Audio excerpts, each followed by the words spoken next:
El hombre y los seres vivos están rodeados de oxígeno, que es una parte integrante del aire.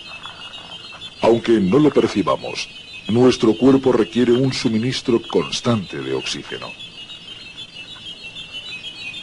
Podemos vivir casi un mes sin comer, casi una semana sin beber, pero sin oxígeno moriríamos en pocos minutos. De todos los elementos que necesitamos para vivir, es el más esencial.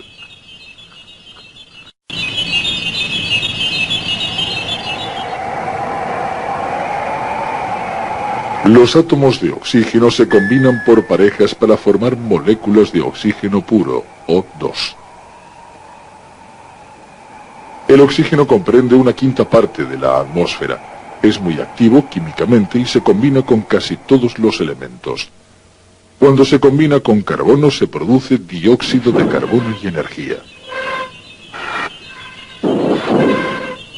La energía de rápida combustión de una cerilla y la de lenta combustión de nuestro interior son la energía de la vida.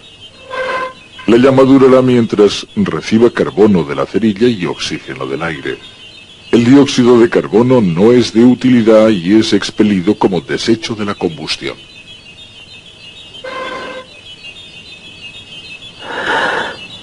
En la vida animal se produce el mismo fenómeno. Los animales reciben carbono del azúcar de los alimentos.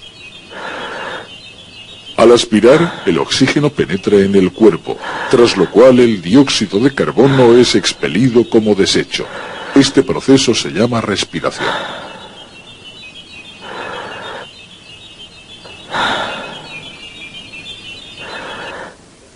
A nuestro alrededor abundan los animales. Observando sus diversos sistemas respiratorios comprenderemos el problema a que, como nosotros, han de enfrentarse para proveerse de oxígeno. El oxígeno en disolución impregna los mares y las aguas dulces, donde también viven animales. El paramecio es un protisto, un organismo unicelular con un sistema respiratorio muy sencillo, que no necesita hacer ningún esfuerzo para absorber oxígeno, pues las moléculas de oxígeno del agua atraviesan su membrana. El oxígeno se consume en el interior de la célula, de modo que el flujo es constante a fin de mantener equilibrada la concentración de ambos lados de la membrana. Este movimiento de un área de alta concentración a un área de baja concentración se llama difusión.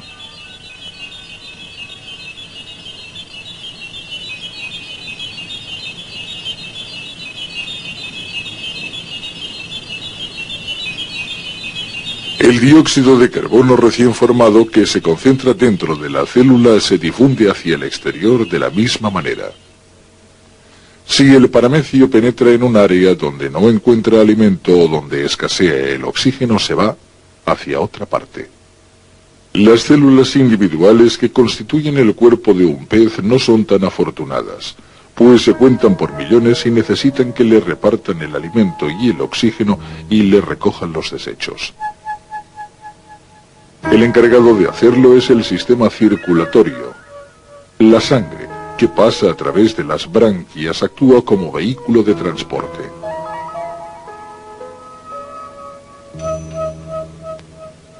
En las branquias la sangre pasa muy cerca de la superficie y el intercambio de oxígeno y dióxido de carbono tiene lugar a través de una membrana respiratoria.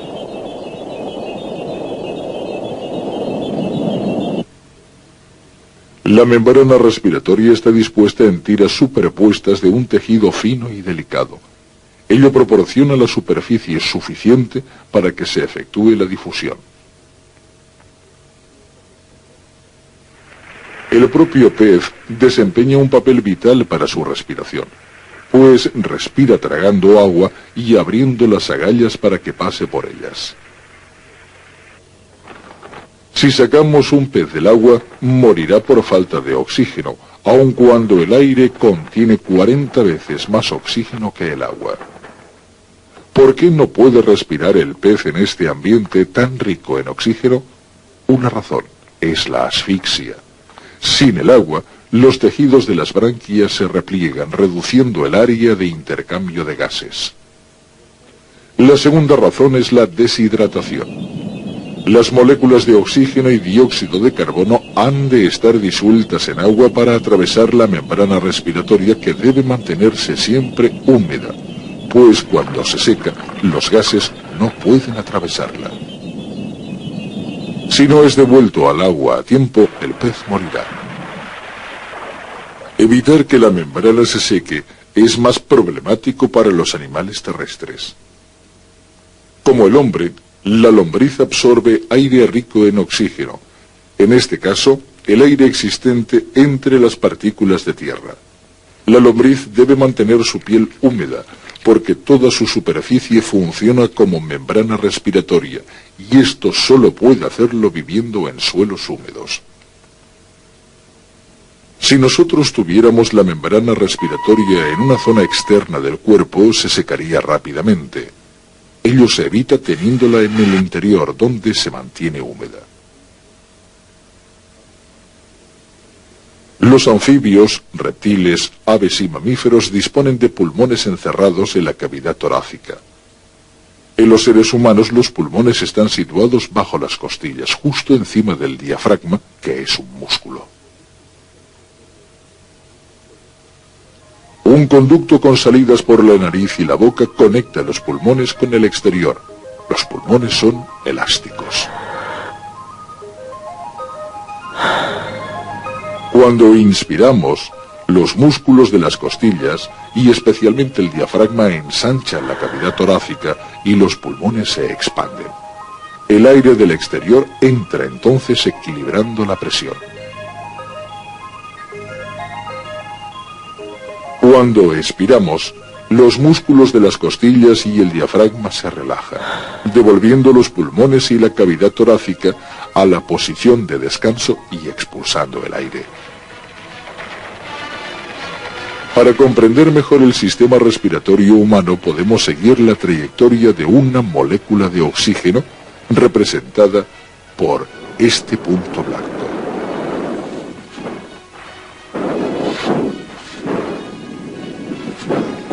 Al ensancharse la cavidad torácica y los pulmones, la molécula es empujada hacia la nariz. El vello que cubre su interior impide el paso de otras partículas del aire. Una vez rebasado este filtro, entra en la cavidad nasal, donde el aire pasa por una serie de 3 tabiques. Aquí observamos una súbita elevación de la temperatura. Todas las superficies están recubiertas de una membrana mucosa con abundantes capilares que transmiten el calor de la sangre al aire. Esta membrana, que hallaremos hasta el final de nuestro recorrido, segrega una mucosidad que sirve para retener partículas y humedecer el aire. La mucosidad se mueve lentamente sobre unos cilios ondulantes que la llevan hacia la garganta, donde la partícula mucosa es tragada. En esta sección transversal microscópica vemos los cilios en movimiento. Dejando atrás la cavidad nasal, entramos en la faringe. Pasamos junto a una gran abertura que conduce a la boca. Podríamos haber entrado por la boca en vez de por la nariz, pero nos habríamos perdido el calentamiento, humidificación y filtrado que tiene lugar en la cavidad nasal.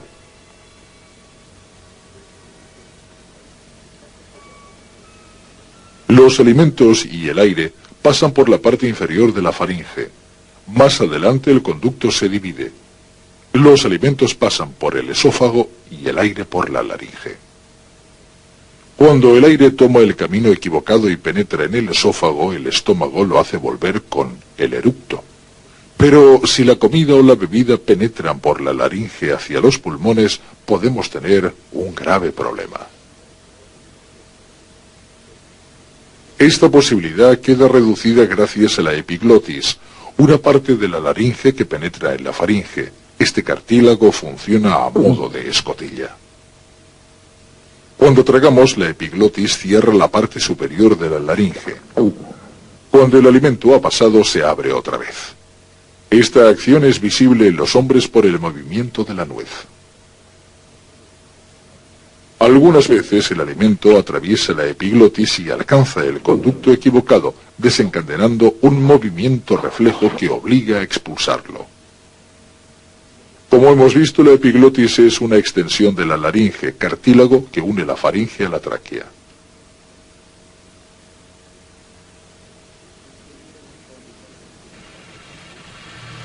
En su interior hay un par de ligamentos llamados cuerdas vocales.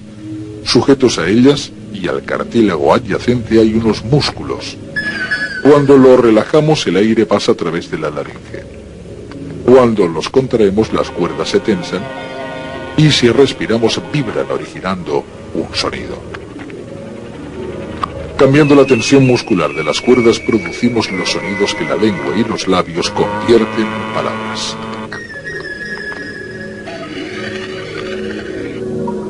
Debajo de la laringe está la tráquea. De aquí en adelante el camino queda libre. En la membrana mucosa los cilios se mueven en dirección opuesta. El polvo atrapado debe ser expulsado hacia arriba hasta alcanzar la faringe.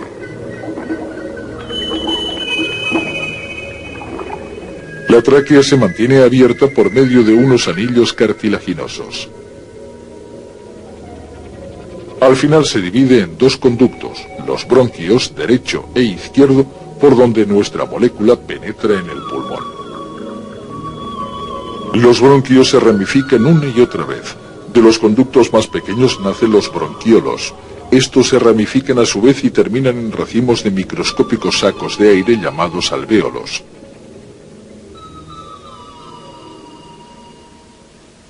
En esta ramificación encontramos los últimos restos de la membrana mucosa.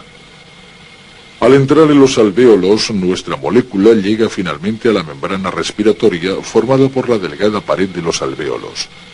Reptando por la pared interior vemos un macrófago, que representa la última defensa del cuerpo contra la suciedad del aire.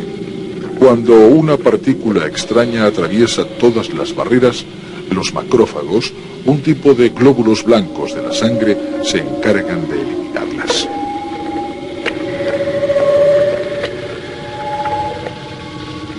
Así, desaparecen partículas de polvo, hollín y bacterias.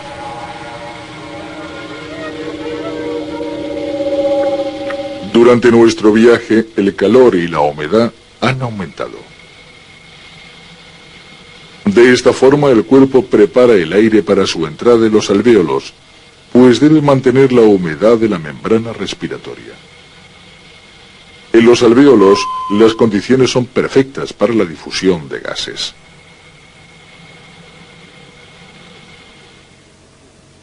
Apiñados en nuestros pulmones hay cerca de 700 millones y medio de alvéolos. Estos diminutos sacos de aire, aquí en sección transversal microscópica, proporcionan al tejido pulmonar un aspecto esponjoso.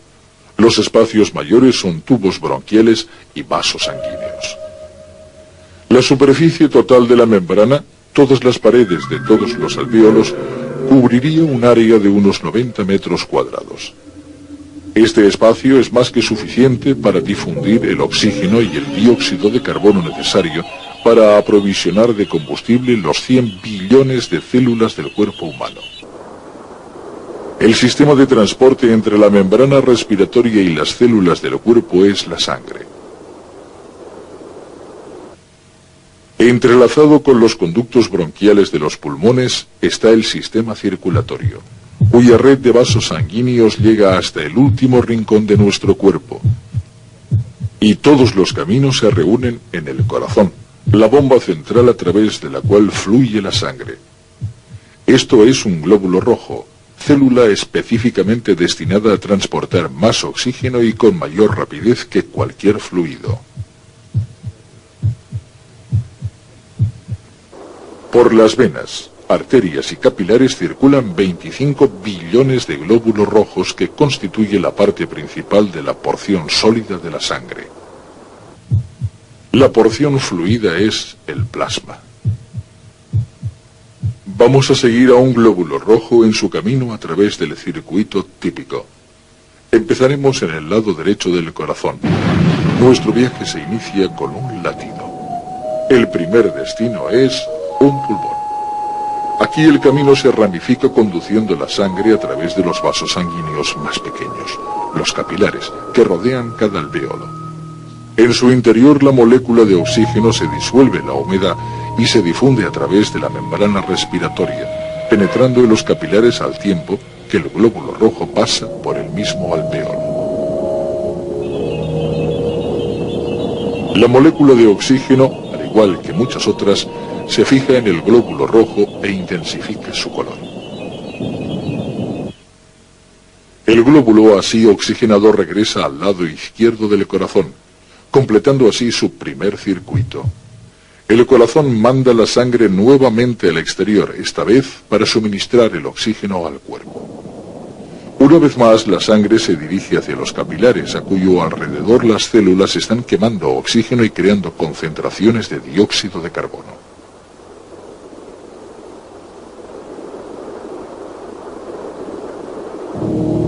Cuando el glóbulo rojo alcanza las células que contienen menos oxígeno que la sangre, difunde su carga de oxígeno. Al mismo tiempo, parte del dióxido de carbono se difunde por la corriente sanguínea procedente de la concentración exterior y es recogido por las células sanguíneas del plasma. Ahora regresa al lado derecho del corazón, completando el segundo circuito, y desde aquí empieza de nuevo. Regresa al pulmón, a los capilares que rodean un alvéolo, donde libera el dióxido de carbono y recoge oxígeno.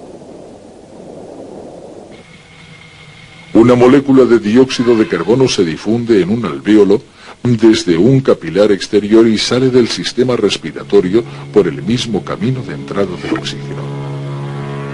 Cuando expiramos, el aire es expulsado a través de los tubos bronquiales, de los bronquios y de los pulmones.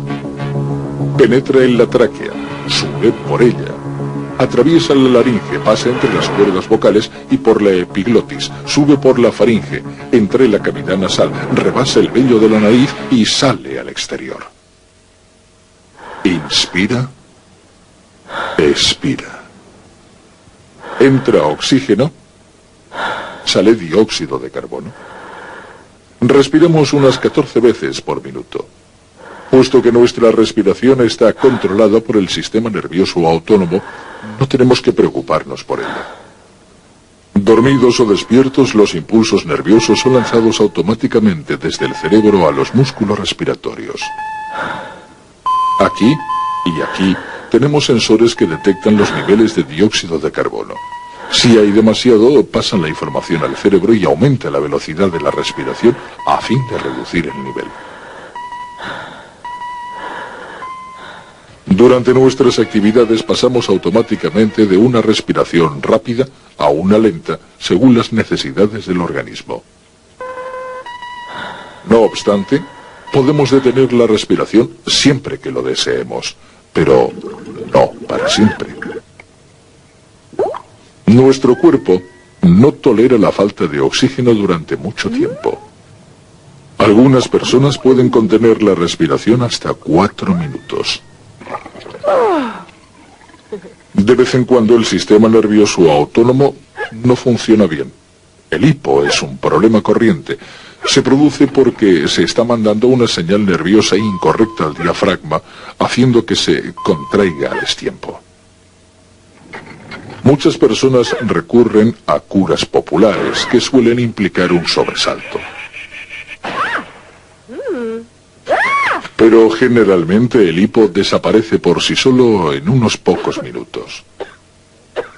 La tos es otro proceso autónomo, aun cuando también puede ser controlada.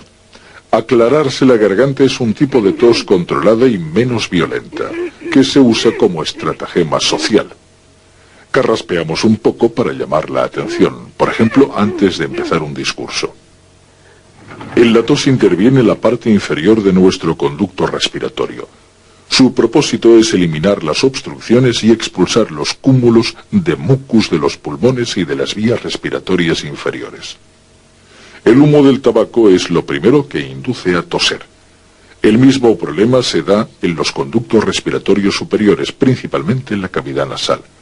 Cuando este área se congestiona o se irrita, estornudamos. Si se irrita o se infecta, la nariz puede empezar a gotear. Esta es otra función respiratoria. Cuando estás sentado, especialmente si te encuentras cansado, la respiración es poco profunda. El nivel de dióxido de carbono de los pulmones empieza a subir lentamente. Los sensores detectan el aumento y si sube lo suficiente envían el mensaje al cerebro para corregir la situación. Lo que se requiere para expulsar ese exceso es una inspiración muy profunda. Esta es la función del bostezo. Hay otro tipo de bostezo cuya función no han descifrado todavía los científicos. Es el bostezo social. Cuando una persona bosteza, otras bostezan también. Nadie sabe por qué. Como ya hemos visto, las membranas respiratorias tienen una superficie mayor de la que necesitamos corrientemente. Esto es lo que precisamos para estar de pie. En un ejercicio intenso utilizamos una parte mayor, pero es todavía más útil cuando el cuerpo combate una enfermedad respiratoria. En enfermedades como la pulmonía o el enfisema, la membrana respiratoria resulta destruida. Sin embargo, aún después de perder la mitad de los pulmones, podemos desenvolvernos de una manera relativamente normal.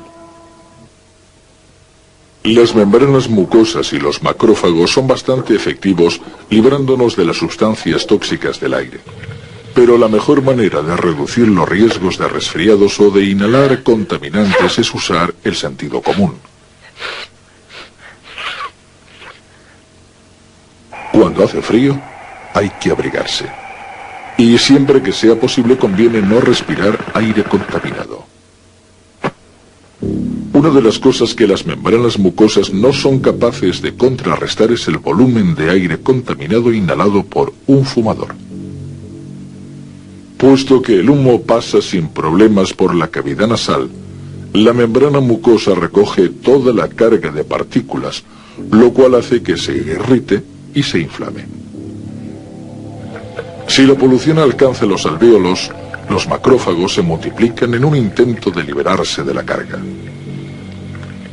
Con el tiempo, las membranas mucosas empiezan a colapsarse. Las células ciliadas mueren y son reemplazadas por células lisas.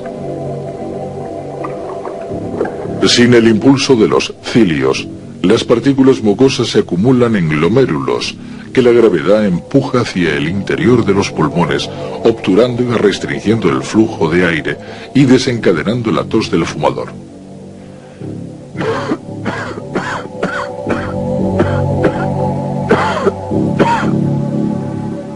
Si se continúa fumando, las mucosidades empiezan a tapar los bronquiolos. El aire no puede salir. Los alvéolos están ocluidos y los pulmones no pueden exhalar. Esto es un enfisema. Las paredes alveolares empiezan a desintegrarse y la membrana respiratoria queda destruida. Como el paciente pierde la capacidad de exhalar, la cantidad de aire que puede aspirar disminuye y respira de forma entrecortada y rápida. En las etapas finales debe llevar una máscara de oxígeno. Queda tan poca membrana útil que debe ser asistida por un aporte artificial de oxígeno enriquecido. La membrana respiratoria destruida no puede recuperarse aunque se deje de fumar. En este avanzado estado, el enfermo de enfisema está tan debilitado que un simple resfriado puede ser fatal. Cuanto antes deje uno de fumar, mejor. Al dejar de fumar se detiene la destrucción y empieza la reparación. Los macrófagos ya no están sobrecargados y la tos desaparece. Años de mucho fumar requieren años de reparación. Pero aún así el sistema respiratorio no volverá a ser como antes de empezar a fumar.